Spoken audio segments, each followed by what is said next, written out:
ರಸಿಲೋಮ ಹೃದಗ್ರವದೆ ಎಂಬ 5ನೇ ಅಧ್ಯಾಯ. ದೇವಿಯು ದುಷ್ಟರಾದ ರಸಿಲೋಮಾದಿಗಳನ್ನು ಸಂಹರಿಸಿದ್ದು. ಪರದೇವತೆಯು ರಣದಲ್ಲಿ ದುರುಳ ರಸಿಲೋಮನ ರುದ್ರಗನ ಹರಣಕೊಂಡಳು. ಸುರರು ನಲಿಯಕಲಾಗ ಮಹಾಲಕ್ಷ್ಮಿ. ರಾಕ್ಷಸರು ಪ್ರಚಂಡವಾಗಿ ಯುದ್ಧ ಮಾಡಿದುದನ್ನು ನೋಡಿ ರಸಿಲೋಮನು ಕೋಪವಿಷ್ಟನಾದನು. ಅವನ ಕಣ್ಣುಗಳು ಕೆಂಗಿಡಿಯನ್ನು ಕಾರಿದ್ದವು. ಇವಳು ಮಹಾ ಸೈನ್ಯವನ್ನು ನಾಶ ಮಾಡಿದ್ದಳು, ಇವಳನ್ನು ಕಡಿದು ತುಂಡು ತುಂಡು ಮಾಡುವೆ ಎನ್ನುತ್ತಾ ಅವನು ಭಯಂಕರವಾದ ಕೋದಂಡಕ್ಕೆ ಬಾಣಗಳನ್ನು ಹೊಡೆದನು. ಆ ನಂತರ ಬಾಣಗಳಿಂದ ದೇವಿಯನ್ನು ಮುತ್ತಿದ್ದನು. ಸಿಂಹದ ರೋಮಗಳಿಗೂ ತಾಕುವಂತೆ ಬಾಣಗಳ ಮಳೆಯನ್ನೇ ಸುರಿಸಿದ್ದನು. ಹೀಗೆ ರಸಿಲೋಮನ ಬಾಣಗಳಿಂದ ಎಲ್ಲ ಕಡೆಯೂ ಬಾಣಗಳೇ ಕಾಣತೊಡಗಿ ಕರ್ಗತ್ತಲೆಯು ಮುಸುಕಿತು. ಶೌನಕರೇ ಕೇಳಿ, ದೇವಿಯ ಮೇಲೆ ಅವನು ಶರವರ್ಷವನ್ನು ಮಾಡಿದ್ದು ಬಡಬಗ್ನಿಯ ಮೇಲೆ ಹಿಮವು ಕವಿದಂತೆಯೇ ಕಾಳಿಕಾದೇವಿಯು ರಸಿಲೋಮನ ಬಾಣಗಳನ್ನೆಲ್ಲವನ್ನು ಛೇದಿಸಿ ಹಾಕಿದ್ದಳು. ಅವನ ಬಾಣದ ಎದೆಯನ್ನು ಹುಡಿ ಮಾಡಿದ್ದಳು. ಸಾರಥಿಯನ್ನು ಬಾಣದಿಂದ ಇರಿದಳು. ಧನಸ್ಸು, ರಥ, ಕುದುರೆಯನ್ನು ಕಡಿದು ಹಾಕಿದ್ದಳು. ಆಗ ರಾಕ್ಷಸನು ಮತ್ತೆ ಬಿಲ್ಲು ಹಿಡಿದು ರಥವೇರಿ ದೇವಿಯನ್ನು ಬಾಣಗಳಿಂದ ಮುತ್ತಿದ್ದನು. ದೇವಿಯು ಮತ್ತೆ ಅವುಗಳನ್ನು ಛೇದಿಸಿದಳು. ಮತ್ತೆ ಅವನು ಹೊಸ ರಥವನ್ನೇರಿ ಬಂದನು. ಈ ರೀತಿ 50 ರಥಗಳನ್ನು ಕ್ರಮವಾಗಿ ದೇವಿಯು ನಾಶ ಮಾಡಿದ್ದಳು. ರಸಿಲೋಮನು ದೇವಿಯ ಶೌರ್ಯವನ್ನು ಮೆಚ್ಚಿಕೊಂಡು ಆಕೆಯನ್ನು ಕುರಿತು, ನೀನು ಸ್ತ್ರೀಯಲ್ಲ, ನೀನು ಬಹಳ ಶಕ್ತಿವಂತಳು. ಜಗತ್ತಿನ ಸ್ತ್ರೀಯರಲ್ಲಿ ಯಾರಿಗೂ ನಿನ್ನಷ್ಟು ಸಾಮರ್ಥ್ಯವಿಲ್ಲ. ಇದು ಸುಳ್ಳಲ್ಲ. ದೇವತೆಗಳು ಮೈಗಳ್ಳರು. ಪಾಪ, ನೀನೊಬ್ಬಳನ್ನೇ ಕೊಲ್ಲಿಸಲು ಇಲ್ಲಿಗೆ ನಿನ್ನನ್ನು ಕರೆದು ತಂದಿದ್ದಾರೆ. ಆದ್ದರಿಂದ ಹೋಗು, ನಿನ್ನನ್ನು ಕೊಲ್ಲುವುದಿಲ್ಲ, ನಿನ್ನ ಪ್ರಾಣವನ್ನು ಕಾಪಾಡಿದ್ದೇನೆ ಎಂದನು. ದೇವಿಯು ರಸಿಲೋಮನ ಮಾತುಗಳನ್ನು ಕೇಳಿ, ರಸಿಲೋಮ ಕೇಳು, ನೀನು ಹೇಳಿದ್ದು ನಿಜ. ಈ ಪ್ರಪಂಚದಲ್ಲಿ ಸ್ತ್ರೀಯರಿಗೆ ಯಾರಿಗೂ ಈ ಶಕ್ತಿ ಇಲ್ಲ. ದೇವತೆಗಳು ನಿನ್ನ ಮೇಲೆ ಹಠ ತೊಟ್ಟು ಕೊಲ್ಲಲಿಕ್ಕೆ ಇಲ್ಲಿಗೆ ನನ್ನನ್ನು ಕರೆತಂದಿದ್ದಾರೆ. ನಿನ್ನನ್ನು ಕೊಲ್ಲಲು ಬಂದಿದ್ದೇನೆ ಎಂದು ಬಾಣಗಳನ್ನು ಪ್ರಯೋಗಿಸಿದ್ದಳು. ರಸಿಲೋಮನ ಧನಸ್ಸು, ರಥ, ಸಾರಥಿ, ಕುದುರೆ, ಆನೆಗಳು ಮಡಿದವು. ಬಾಣಗಳು ಅವನ ಕವಚವನ್ನು ಹೊಡೆದು ಸೀಳಿಕೊಂಡು ಎದೆಗೆ ನೆಟ್ಟು ರಕ್ತವು ಹರಿಯಿತು. ರಸಿಲೋಮನು ಎದೆಗೆ ನೆಟ್ಟ ಬಾಣಗಳನ್ನು ಕಿತ್ತೆಸೆದು ಕೋಪದಿಂದ ಗರ್ಜಿಸುತ್ತಾ ಗದೆಯನ್ನು ಕೈಗೆತ್ತಿಕೊಂಡನು. ಅವನನ್ನು ನೋಡಿ ದೇವತೆಗಳು ನಡುಗಿದ್ದರು. ಅವನು ಆ ಪ್ರಚಂಡವಾದ ಆಯುಧದ ಶಬ್ದ ಮಾತ್ರದಿಂದಲೇ ಗಿರಿಗಳು ಒಡೆದು ಹೋಳಾಗಿ ಉರುಳಿಬಿದ್ದವು. ಸಮುದ್ರವು ಅಲ್ಲೋಲ ಕಲ್ಲೋಲವಾಯಿತು. ಸಿಡಿಲಿನಂತೆ ಬಂದ ಗದೆಯು ಶಾಂಭವಿಯು ತುಂಡಾಗಿಸಿದ್ದಳು. ಆಗ ರಸಿಲೋಮನು ಶೂಲವನ್ನು ಕೈಯಲ್ಲಿ ಹಿಡಿದು ದೇವಿಯನ್ನು ಕುರಿತು, ಎಲೆ ಮೂಢ ಸ್ತ್ರೀಯಳೆ, ಇದನ್ನು ನಿನ್ನ ಎದುರಿಸಿದೆಯಾದರೆ ನೀನು ಗೆದ್ದಂತೆ. ಮೇಲೆ ದೇವತೆಗಳಿಂದ ನನ್ನನ್ನು ಎವಯಿಕ್ಕದೆ ನೋಡುತ್ತಿರಲಿ. ಸ್ತ್ರೀಯೆಂದು ಸುಮ್ಮನೆ ಬಿಟ್ಟೆನೆಂದರೆ ನಿನ್ನ ಆಟೋಪ ಬಹಳವಾಯಿತು ಎಂದು ಶೂಲವನ್ನೆಸೆದನು. ದೇವತೆಗಳು ನಡುಗಿದ್ದರು. ದೇವಿಯು ತನ್ನ ಕಡೆ ಬರುತ್ತಿದ್ದ ಕಿಡಿಗಳನ್ನು ಸುಸುತ್ತಿದ್ದ ಶೂಲವನ್ನು ತನ್ನ ಬಾಣದಿಂದ ಚತುರ್ವರ್ಣಗಿಸಿ ರಸಿಲೋಮನ ಕವಚವನ್ನು ಛೇದಿಸಿ ಗುಂಡು ಎದೆಯ ನಾಟುವಂತೆ ಬಾಣಗಳನ್ನು ಸುರಿಸಿದ್ದಳು. ರಸಿಲೋಮನು ಮೂರ್ಛಿತನಾಗಿ ಬಿದ್ದನು. ಆಗಲೇ ಎಡಬಲಗಳಲ್ಲಿ ಅಸಂಖ್ಯೆಯಲ್ಲಿ ರಥಿಕರು, ರಾವುತರು, ವೀರರಾದ ಯೋಧರು ಗರ್ಜಿಸುತ್ತಾ ಬಂದು ಪರಾಂಬೆಯ ಮೇಲೆ ಆನೆಗಳನ್ನು ಬಿಟ್ಟು ಮುತ್ತಿದ್ದರು. ಶಿವನ ಹಣೆಯಿಂದ ಹೊರಬರುವ ಕಿಚ್ಚಿನಂತೆ ರಾಕ್ಷಸರ ಸೈನ್ಯವು ಬಂದು ಮುತ್ತಲು ಶಾಂಭವಿಯು ಚಕ್ರವನ್ನು ಹಿಡಿದು ಅದನ್ನೇ ಪ್ರಯೋಗಿಸಿ ಆ ಮಹಾ ಸೈನ್ಯವನ್ನು ಸಂಹರಿಸಿ ಹಾಕಿದ್ದಳು. ದೇವಿಯ ವಾಹನವಾದ ಸಿಂಹದ ಉಗುರಿನಿಂದಲೇ ಏಟು ತಿಂದು ಸತ್ತ ಆನೆ, ಕುದುರೆಗಳ ಲೆಕ್ಕವೇ ಇಲ್ಲ. ಸೈನಿಕರು ಸತ್ತುದಕ್ಕೆ ಕೊನೆ ಮೊದಲೇ ಇರಲಿಲ್ಲ. ಆ ಸೈನ್ಯದಲ್ಲಿ ಜೀವದಿಂದ ಉಳಿದುಕೊಂಡವರಾರೂ ಇರಲಿಲ್ಲ. ಏನು ಹೇಳಲಿ? ರಕ್ತವು ಹಲವಾರು ನದಿಗಳಾಗಿ ಹರಿದು ಹೋಯಿತು. ಇತ್ತ ರಸಿಲೋಮನು ಬೇಗನೆ ಮೂರ್ಛೆಯಿಂದ ಎಚ್ಚೆತ್ತು ದೇವಿಯನ್ನು ಕುರಿತು, ನೀನು ಈ ಶಕ್ತಿಪೂರ್ಣವಾದ ಅಸ್ತ್ರದಿಂದ ಪಾರಾದೆಯಾದರೆ ನೀನು ಪರದೇವತೆ ಎಂದು ಗರ್ಜಿಸಿ ಮಹಾಶಕ್ತಿಯನ್ನು ಪ್ರಯೋಗಿಸಿದ್ದನು. ಆ ಮಹಾಶಕ್ತಿಯನ್ನು ಏನೆಂದು ಹೇಳಲಿ? ಅದು ಬುಗುಬುಗಿಸುತ್ತಾ ಅದರಿಂದ ಹೊರಟ ಕಿಡಿಯಿಂದ ಸುರನಾದಿಯು ಬತ್ತಿ ಹೋಯಿತು. ದೇವತೆಗಳ ಪುರಗಳೆಲ್ಲ ಹೊಗೆ ಆವರಿಸಿಕೊಂಡಿತ್ತು. ದಶದಿಕ್ಕುಗಳಲ್ಲಿಯೂ ಕತ್ತಲೆ ಆವರಿಸಿಕೊಂಡಿತ್ತು. ದೇವತೆಗಳು ಭಯದಿಂದ ಬೆದರಿದ್ದರು. ಆಗ ಪರದೇವತೆಯಾದ ದೇವಿಯು ಈ ಎಲ್ಲ ಶಕ್ತಿಯನ್ನು ತಾನೇ ನಗುತ್ತಾ ತೆಗೆದುಕೊಂಡು ಮತ್ತೆ ಅದೇ ಶಕ್ತಿಯನ್ನು ರಾಕ್ಷಸನನ್ನು ಹೊಡೆದಳು.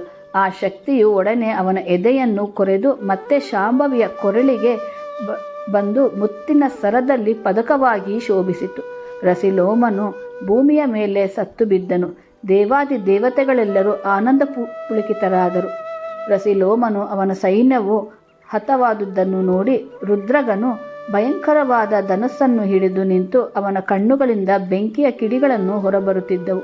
ಸೈನ್ಯವನ್ನು ಮುಂದಕ್ಕೆ ತಳ್ಳಿ ಶಾಂಭವಿ ದೇವಿಯನ್ನು ಶರವರ್ಷದಿಂದ ಮುತ್ತಿದ್ದನು. ಪರ್ವತಕ್ಕೆ ಮಂಜು ಮುತ್ತುವಂತೆ ಬಾಣಗಳು ದೇವಿಯನ್ನು ಮುತ್ತಿದ್ದವು. ಆ ಮಹಾಲಕ್ಷ್ಮಿಯು ಮೇಘಗ್ರಾಸ್ತದಿಂದ ರಾಕ್ಷಸರ ಬಾಣಗಳನ್ನು ಕೊಚ್ಚಿ ಹಾಕಿ ಸಿಡಿಲಿನಂತೆ ಸಿಡಿಯುವ ಬಾಣಗಳನ್ನು ಸೈನ್ಯದ ಮೇಲೆ ಮಳೆಯಂತೆ ಸುರಿಸಿದ್ದಳು. ದೇವಿಯ ಶರಘಾತಕ್ಕೆ ಸಿಕ್ಕಿ ಧನುಸುಗಳು ಕೆಳಗೆ ಬಿದ್ದವು. ರಥವೇ ಬೇರೆಯಾಗಿ ಗಾಲಿಗಳೇ ಬೇರೆಯಾದವು. ಸಾರಥಿ ಯಮಪುರಿಗೆ ಹೋದನು. ಆಗ ರುದ್ರಗನು ದೇವಿಯ ಪ್ರತಾಪವನ್ನು ಮನಸ್ಸಿನಲ್ಲಿಯೇ ಮೆಚ್ಚಿಕೊಂಡು, ಈ ಹೆಂಗಸಿಗೆ ಇಷ್ಟು ಸಾಮರ್ಥ್ಯವೇ ಎಂದು ಬೆರಗಾದನು. ಮತ್ತೆ ಮನಸ್ಸಿನಲ್ಲಿಯೇ, ನಮ್ಮ ಬಾಣಗಳನ್ನು ಕಡಿದು ಹಾಕಿದ್ದವರು ಯಾರೂ ಇಂದಿನವರೆಗೂ ಇಲ್ಲ. ಹರಿಹರರು ನಮ್ಮ ಮುಂದೆ ನಿಲ್ಲಲಾರರು. ದೇವತೆಗಳೇ ನಮ್ಮ ಸೇವಕರಂತಿದ್ದಾರೆ. ನಮಗೆ ಇಂಥ ಸೋಲು ಎಂದೂ ಆಗಿಲ್ಲ. ಆದ್ದರಿಂದ ಆಕೆಯನ್ನು ಮಾತನಾಡಿಸಿ ನೋಡುತ್ತೇನೆ ಎಂದು ನಿರ್ಧರಿಸಿ ದೇವಿಯನ್ನು ಕುರಿತು, ನೀನು ಯಾರು? ನೀನಿರುವ ಸ್ಥಳ ಯಾವುದು? ನಿನ್ನ ಹೆಸರೇನು? ನೀನು ಇಲ್ಲಿಗೆ ಏಕೆ ಬಂದೆ? ನಿನಗೂ ದೇವತೆಗಳಿಗೂ ಯಾವ ರೀತಿ ಪರಿಚಯ ಉಂಟು? ಸೈನ್ಯವೆಲ್ಲವನ್ನು ಏಕೆ ಕೊಂದೆ ಎಂದು ಕೇಳಿದನು. ಅದಕ್ಕೆ ದೇವಿಯು, ರುದ್ರಗ್ರ, ಕೇಳು. ನೀನು ಕೇಳುವಾಗ ನಾನು ಹೇಳಬೇಕು. ನಾನಿರುವ ಸ್ಥಾನವೇ ನಿರ್ಗುಣವೆಂಬುದು. ನನ್ನ ಹೆಸರು ಮಹಾಲಕ್ಷ್ಮಿ ಎಂದು. ಈ ಬ್ರಹ್ಮಾಂಡವೆಲ್ಲವೂ ನನ್ನ ಲೀಲೆಯಿಂದ ಇರುತ್ತದೆ, ನಾಶವಾಗುತ್ತವೆ. ನಾನು ಕಾಲಾತೀತಳಾದವಳು. ದೇವತೆಗಳು ನನ್ನ ವೃತ್ರರು, ಹರಿಹರಾದಿಗಳು ನಾನು ಹೆತ್ತ ಪುತ್ರರು. ನಿಮ್ಮ ಉಪದ್ರವವನ್ನು ಸಹಿಸಲಾರದೆ ಅವರೆಲ್ಲರೂ ನನ್ನನ್ನು ಪ್ರಾರ್ಥಿಸಿದ್ದರಿಂದ ನಾನು ಬಂದೆ. ನಾನು ಮಹಿಷಾಸನ ವಂಶಕ್ಕೆ ಮೃತ್ಯುವೆಂದು ತಿಳಿ ಎಂದು ನುಡಿದು ಅವನ ಮೇಲೆ ಬಾಣವನ್ನು ಪ್ರಯೋಗಿಸಿದ್ದಳು. ರುದ್ರಗನು ಆಗ ನಕ್ಕು, ಸ್ತ್ರೀಯೇ, ಸರಿಯಾದ ಮಾತನಾಡಿದ್ದೆ. ಈ 3 ಲೋಕಗಳಿಗೂ ಮಹಿಷಾಸುರನೇ ದೇವನಲ್ಲದೆ ಬೇರೆ ದೇವರಿರುವವರೇ ನಮಗೆ ತ್ರಿಶದರೆ ಒಕ್ಕಲಾದರೂ ಹರಿಹರರು ಸೊಕ್ಕನ್ನೇ ಮುರಿದರು. ಅವರನ್ನು ಹಿಂದೆ ಬಿಟ್ಟು ನೀನು ಬಂದೆಯಾ ಎಂದು ನುಡಿದು ದೇವಿಯ ಮೇಲೆ ಬಾಣಗಳನ್ನು ಬಿಟ್ಟನು. ಆಗ ದೇವಿಯು ರುದ್ರಗನ ಬಾಣಗಳನ್ನು ಪೀನಾಕಾಸ್ತ್ರದಿಂದ ಕಡಿದು ಹಾಕಿದ್ದಳು. ದೇವಿಯ ಶರಗಳು ಬೆಂಕಿಯನ್ನು ಉಗುಳುತ್ತಾ ಹರಿದವು. ಅವುಗಳನ್ನು ತಡೆಯುವವರಾರು?